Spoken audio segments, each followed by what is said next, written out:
नमस्कार। आज जो मैं आपको कथा सुनाने जा रही हूँ उसका नाम है तीन गुरु।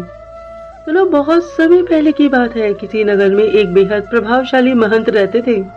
उनके पास ना शिक्षा लेने के लिए कई शिष्य आते थे।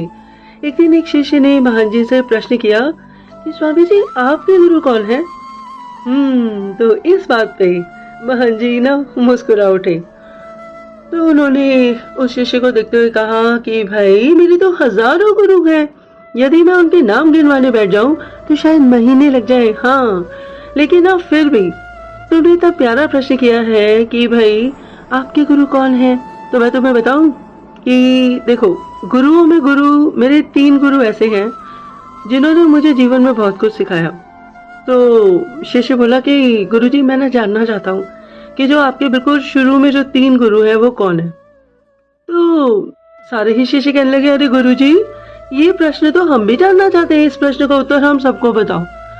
तो वो सभी लोग जो थे वो एक बरगद के पेड़ के नीचे बैठ गए और गुरुजी बताने लगे कि भाई उनका पहला गुरु कौन है। तो गुरुजी ने बात अपनी शुरू की। उन्होंने कहा कि एक बार ना मैं रास्ता भटक गया था और जब दूर किसी गांव में पहुंचा तो बहुत देर हो गई थी। सब दुकानें और घर बंद हो चुके थे। लेकिन आखिरकार मुझे एक आदमी मिला जो ना एक दीवार पर सेंध लगाने की कोशिश कर रहा था। मैंने उससे पूछा कि भाई मैं कहाँ ठहर सकता हूँ। तो वह बोला कि आधी रात हो गई है, अब आपको आसरा मिलना बहुत मुश्किल है, लेकिन अगर आप चाहें तो मेरे साथ ठहर सकते हैं। तो मैंने कहा कि अरे तुम कहाँ रहते हो। तो वो आदमी बोला कि भाई आप मेरे साथ चलिए तो सही, मैं आपको बताता हूँ। उसने रास्ते में बताया कि वो एक चोर है और अगर आपको एक चोर के साथ रहने में परेशानी नहीं है तो आप मेरे घर में कई दिनों तक टिक सकते हैं। मैंने सोचा कि मैं एक गुरु हूँ और वो एक चोर है और वो मुझे कह रहे हैं कि आप मेरे घर में आके रह लीजिए। तो मैं उसके घर जाकर रुक गया और मैंने सोचा कि कोई बात नहीं, हो सकता है भगवान को यही मंजूर हो। तो मैं उसके घर जब रहने लगा तो रहते रहते पता है 1 महीना बीत गया। वह हर रात मुझे कहता कि मैं अपने काम से जा रहा हूँ, आप आराम करो, प्रार्थना करो। जब वह काम से आता ना, जब वो चोरी के काम से आता तो मैं उससे पूछता कि अरे तुम्हें कुछ मिला।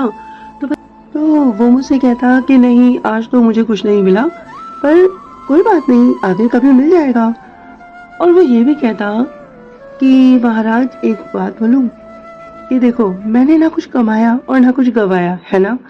तो मैंने क्या किया कि जो मुझे भगवान ने दे दिया, यानी कि यदि मैंने चोरी की और मुझे कहीं से कुछ मिल गया, बस वो मैंने रख लिया। मुझे किसी बात का भी दुख नहीं होता। कभी कभी तो मैं फाका कर लेता हूँ, यानी कि मैं भूखा रहता हूँ और वो भूखा रहने में भी मैं सोचता हूँ कि ये भगवान का व्रत हो गया। हा, अच्छा हुआ ना। और ये कहकर चोर हंस पड़ा। पता है वो चोर कभी निराश नहीं होता था, कभी हताश नहीं होता था। तो जब मैं वहां से आ गया ना और बहुत साल बीत गए, तो मेरे बहुत साल तो बहुत अच्छे कटे क्योंकि मैं पहाड़ों पर गया, मैं गाँव में गया। पर फिर एक ऐसा वक्त आया कि जब मेरे पास कुछ खाने पीने को नहीं था, तब मैं बहुत हताश और निराश हो गया। मुझे ऐसा लगा कि भाई साधु बनने में कोई फायदा नहीं है, कुछ नहीं मिलता, कोई कुछ नहीं देता, किस किसकी चौखट पे जाए, किस किस से मांगे। तो मैंने सोचा कि भाई साधु से अच्छा तो एक आम इंसान बन जाओ जो कम से कम कुछ कमाता तो है। तो जब मैं बहुत ऐसा सोचने लगा तो मुझे वापस उस चोर की याद आई कि वो कहता है कि भाई जब जब मुझे नहीं मिलता तो मैं सोचता हूँ कि मैं भगवान का व्रत कर रहा हूँ। यदि वो चोर होकर भगवान का व्रत कर सकता है, मैं साधु होकर व्रत नहीं कर सकता। मैं हताश और निराश कैसे हो सकता हूँ। बस उसी को मैंने अपना गुरु मान लिया, तो वो मेरा पहला गुरु बना। तो शिष्यों ने कहा कि अच्छा, तो आपने हमें अपना पहला गुरु बताया जिससे कि आपने बहुत ही अच्छी बात सीखी, तो फिर आपका दूसरा गुरु। तो गुरुजी मुस्कुरा उठे। गुरुजी ने कहा कि क्या बताऊं कि मेरा जो दूसरा गुरु है ना, वो एक कुत्ता है। देखो जीव जंतु हमारे गुरु हो सकते हैं, क्योंकि देखो ना, मुर्गा जो है वो सुबह बांग देता है, सारी दुनिया को उठाता है। पर तुम तो जानते हो ना कि जिसने भी इस पूरी दुनिया को उठाने की कोशिश की है, वो दुनिया उसी को मार देती है ना। तो सबसे ज्यादा मरता कौन है? मुर्गा। अब मैं तुम्हें ये बता रहा था कि मेरा दूसरा गुरु कौन है। तो मेरा दूसरा गुरु, चोर के बाद जो दूसरा गुरु है वो है कुत्ता। एक बार ना बहुत गर्मी वाला दिन था, तो बहुत मैं प्यासा था, मैं पानी की तलाश में घूम रहा था। तो एक कुत्ता दौड़ता दौड़ता आया, अरे वो भी प्यासा था शायद, और पास ही में ना एक नदी बह रही थी, बहुत तेज बह रही थी। तो उस कुत्ते ने आगे जाकर नदी में झांका तो ना उसे एक और कुत्ता पानी में नजर आया, पर ना वो कोई कुत्ता नहीं था, उस कुत्ते की ही परछाई थी। कुत्ता ना उस कुत्ते को देखकर बहुत डर गया, यानी कि परछाई को देखकर डर गया। तो वह परछाई को देखकर भौंकने लगा, पीछे हट गया। तो परछाई भी पीछे हट गई, लेकिन ना उस कुत्ते को बहुत प्यास लगी थी। तो उसने क्या किया कि भाई कितना ही डर लग रहा था, तो वो पानी पीने की जगह ना उस कुत्ते से लड़ने के लिए, यानी कि अपनी ही परछाई से लड़ने के लिए नदी में कूद पड़ा, और कूदते ही उसकी परछाई गायब हो गई। तो उस कुत्ते की इस साहस को देखकर कि भाई देखो इतना डर था उसके मन में दूसरे कुत्ते से, तो भी वो लड़ने के लिए तैयार हो गया। तो उस कुत्ते के इस साहस को देखकर मुझे एक बहुत बड़ी सीख मिल गई कि भाई अपने डर के बावजूद व्यक्ति को छलांग लगा लेनी होती है, यानी कि सफलता उसी को मिलती है जो व्यक्ति डर का साहस से मुकाबला करता है। यदि आप किसी चीज से डर जाओगे, जैसे मान लो कि आपके सामने पहाड़ है और आपको उस पहाड़ पे चढ़ना है, पर अगर आपका अंतर्मन आपको डरा देगा तो आप क्या करोगे? आप ऊपर नहीं चढ़ पाओगे। किंतु हमें क्या करना होता है, जो जीवन हम जीते हैं उसमें अपने मन के डर का जो सामना है उसको साहस से मुकाबला करना चाहिए। ये सीख मैंने उस कुत्ते से सीखी थी। तो मेरा दूसरा जो गुरु हुआ वो कौन हुआ? वो कुत्ता हुआ। और हाँ, अब मैं तुम्हें बताऊंगा अपने तीसरे गुरु के बारे में। मेरा तीसरा गुरु ना एक छोटा सा बच्चा है। तो मैं एक गांव से गुजर रहा था, तो मैंने देखा कि एक छोटा बच्चा एक जलती हुई मोमबत्ती लेकर जा रहा था। मैं पास के किसी गिरजाघर यानी कि चर्च में मोमबत्ती रखने के लिए जा रहा था। मैंने ना मजाक में ही उससे पूछा कि ये मोमबत्ती क्या तुमने जलाई है? तो मैं बोला हाँ मैंने ही जलाई है। मैंने उससे पूछा कि भाई एक बात बताओ, ये मोमबत्ती तुमने कैसे जलाई? कहने लगा कि भाई मैंने दिया सिलाई से जलाई है, यानी कि माचिस की तीली से जलाई है। तो मैंने उससे पूछा कि भाई जब तुमने तीली को माचिस पे रगड़ा था तो क्या तुमने आग आती हुई देखी थी?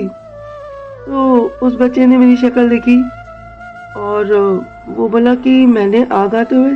तो उसने कहा कि भाई गुरुजी रुको, मैं भी आपसे कुछ प्रश्न करना चाहता हूँ। तो ऐसा कहकर उसने पता है क्या किया?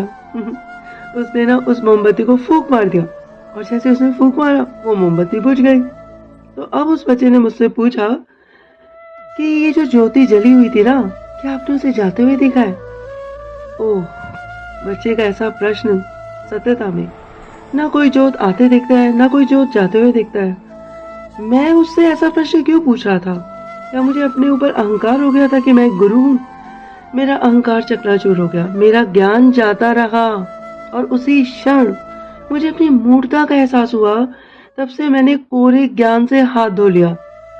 मैंने ये जाना कि यदि हम बच्चों से इस प्रकार के प्रश्न पूछते हैं तो वे बच्चे भी हमसे कुछ पूछ सकते हैं, और यदि आप गुरु हैं तो आपको हर प्रकार के प्रश्न के लिए तैयार रहना चाहिए, है ना? तो मेरा जो अहंकार था ना सत्यता में टूट चुका था। मैं तो उस बच्चे को ही अपना गुरु मान बैठा। तो मेरा तीसरा गुरु वो बच्चा है, वो साफ मन का बच्चा है ना। तो उन सब शिष्यों ने गुरुजी को प्रणाम किया और कहा कि सत्यता में गुरुजी आपने हमें कितनी अच्छी बात बताई कि जब आपको वह चोर मिला तो उस चोर ने आपको सिखाया कि भाई कभी भी हताश निराश नहीं होना चाहिए, जीवन में सदा प्रसन्न रहना चाहिए, है ना। जब आपको वह कुत्ता मिला तो हमने उससे ये सीख सीखी कि सफलता उसी को मिलती है जो व्यक्ति डर का साहस मुकाबले से करता है ना।